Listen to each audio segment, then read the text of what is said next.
Christina Aguilera has managed to reinvent herself almost as many times as her idol Madonna has over the years. A child of the 80s, the Staten Island-born superstar has experienced quite the evolution ever since she first hit the scene. From precocious toddler to devoted mother, here's Christina Aguilera's stunning transformation.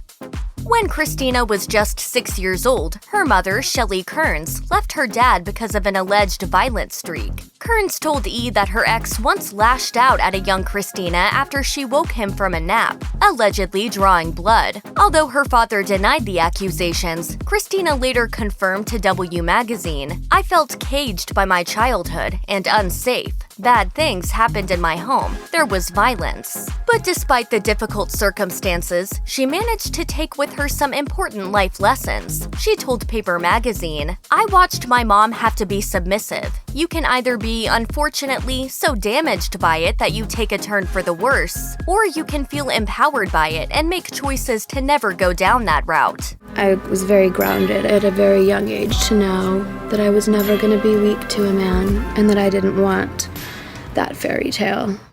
While her musical inspiration Madonna wasn't allowed in Christina's house when she was young, she turned her attention to a more age-appropriate role model, Julie Andrews. And when things got tough at home, she would belt out songs from The Sound of Music at the top of her tiny lungs. Christina recalled to W Magazine, "I watched her twirl around those mountains and she was just so free. I would open my bedroom window to sing out like Maria. In my own way, I'd be in those hills." The musical offered Christina a place to escape during a dark period in her life, but there came a time when she started craving something more. As Christina shared with Newsweek, "At a really early age, I connected with old soul and blues. There's a lot of pain and angst in those songs. They spoke to my life before I moved in with my grandma, my father, all the abuse I endured."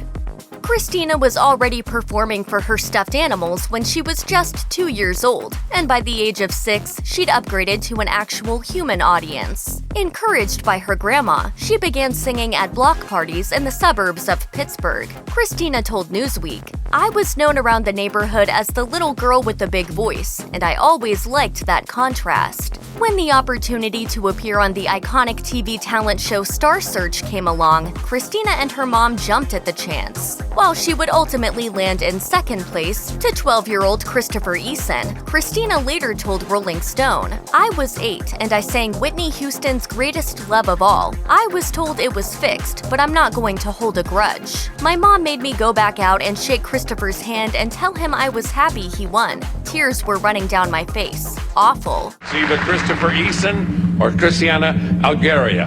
Champion, once again, Christopher Eason. But we all know how it worked out for runner-up Christina.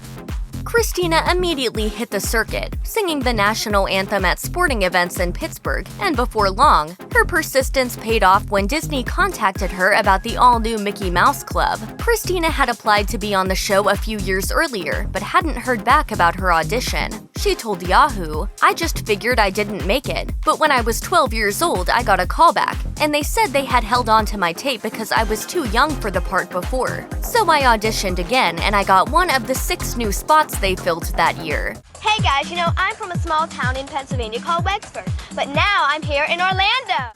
Aguilera was part of a particularly talented crop of Mouseketeers, sharing the stage with a young Ryan Gosling, Kerry Russell, Justin Timberlake, and of course Britney Spears.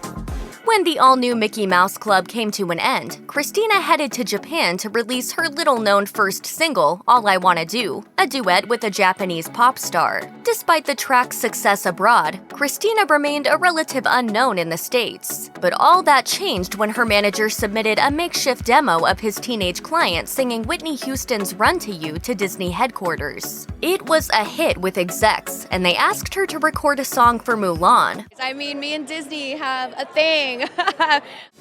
Writer of the film's hit song Reflection, David Zippel recalled the moment he heard Christina tackled the song for the first time, telling the New York Post. "It was like, oh my god, even then it was so palpable. She was a perfectionist, even as a 17-year-old. The Disney ballad remains one of Aguilera's most loved songs to this day. She recorded an updated version for the 2020 live-action remake of Mulan, which was viewed over 16 million times in its first 6 weeks on YouTube. The message in it is so strong and so truthful to what my lyrics and my music has always been about. One of the first people to fall in love with Christina's Mulan track was RCA Records exec Ron Fair, who signed her shortly after hearing it. He told Rolling Stone in 1999, "She is a badass genius of singing. She was put on this earth to sing." Christina's self-titled debut album went 8 times platinum, and her lead single Genie in a Bottle topped the Billboard Hot 100 chart for 5 consecutive weeks. She became an overnight sensation, but she wasn't the driving force behind her sound or her image. Speaking to Paper Magazine in 2018, Aguilera said that her first record was really a male label exec's view of what pop music should be. The 6-time Grammy Award winner later offered People magazine a little advice for aspiring artists, saying, "Looking back, I would just say trust yourself. Even in your insecurities and your moments of feeling lost, those are all gonna lead you to the place that you need to be."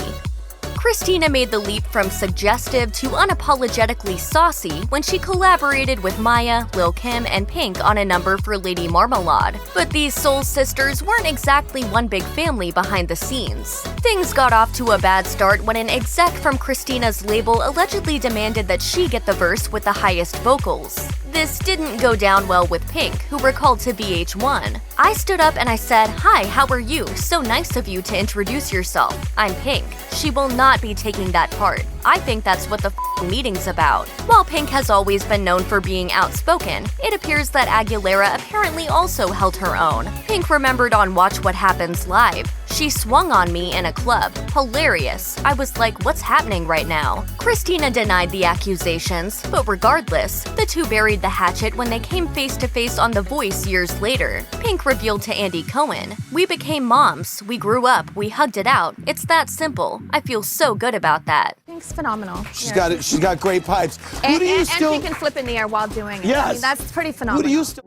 If there were any lingering doubts after Lady Marmalade, Christina's video for Dirty confirmed once and for all that she was all grown up. The lead single from 2002's Stripped heralded a new era for the 21-year-old, who was putting her Genie in a Bottle days behind her. She told Glamour, "At the time, I was under the thumb of my label, and I felt like I had to do, say, and act out everything they asked me to do. I was trying to please them and the public, and finally I had to say enough." Finally, I was able to take my mask off and say, this is how I need to do this for myself.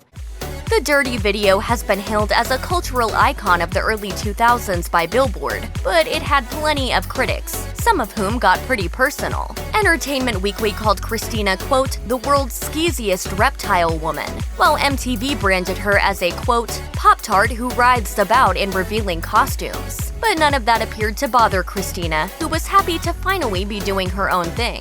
She told the Irish Times, "I came out with Dirty and that was my f*** it moment. That was me stepping up."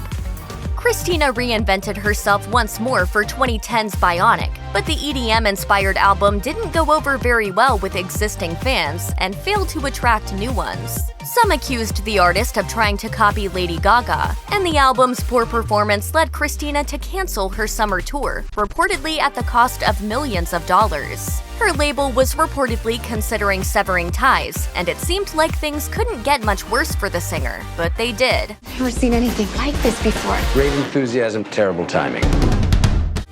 In October 2010, Christina revealed that she was leaving her music producer husband, Jordan Bratman, who was father to her then 2-year-old son, Max. She later told W Magazine, "It got to a point where our life at home was reminding me of my own childhood. I will not have my son grow up in a tension-filled home." But it soon became apparent that Aguilera had met someone else. She reportedly fell for production assistant Matt Rutler while working on her feature film debut Burlesque, which also failed to impress critics. The pair, who have been engaged since 2010, welcomed their daughter Summer Rain in 2014. Unfortunately, Christina's bad luck continued into 2011. The experienced singer inexplicably fluffed a line during her national anthem performance at the Super Bowl, and for a while it looked like she would never live it down. One eyewitness told MTV, "This was the biggest performance of her career and she blew it." But it turned out a change in fortune was just around the corner. A few months after her Super Bowl disaster, Christina debuted as a coach on The Voice. Her on and off time on the series coincided with a career resurgence, but she still threw shade at the show when she left for the last time in 2016. She told Billboard, "It became something that I didn't feel was what I had signed up for in season 1. You realize it's not about music, it's about making good TV moments and massaging a story." Christina reportedly hung around on The Voice for as long as she did because she was craving some stability. She stopped touring after giving birth to her son Max, and she still didn't feel like hitting the road after the arrival of her daughter Summer Rain. She explained to Billboard, "Touring is so frightening to me because I am a mom first. It's easy to get comfortable and cushy in the same place and not have to worry about uprooting your kids." I think routine and all of that is important in upbringing, but Mom will be up on that stage. Aguilera would eventually work up the courage to get back out there and show her kids what it's like to enjoy working. The artist said on the Today Show, "As much as we all love our kids, ultimately we all have ourselves that are separate, and it's important to have a release just for yourself. We literally give so much of ourselves. It's important to make time to be able to find a creative release or pampering release." Christina has cemented her place as a true pop icon in recent years. Her 2018 album Liberation was met with positive reviews, and she was named an official Disney legend the following year. Having spent much of her career as part of the Disney family, she said of the honor at the 2019 D23 Expo, "This is way cooler than a Grammy." The singer was also recognized for her LGBTQ advocacy that same year, but perhaps the biggest moment for her happened on May 31st, when she began her Las Vegas residency. The Experience was a big hit with the local press, with the Las Vegas Review-Journal calling it, quote, "powerful with a forceful message of individuality and empowerment." A series of shows was scheduled to take place in November 2020, but Christina was forced to cancel due to the coronavirus pandemic. While the immediate future may be uncertain, from what we know about Christina Aguilera, she most definitely won't be hanging up the mic anytime soon. Check out one of our newest videos right here. Plus, even more Nicki Swift videos about your favorite celebs are coming soon. Subscribe to our YouTube channel and hit the bell so you don't miss a single one.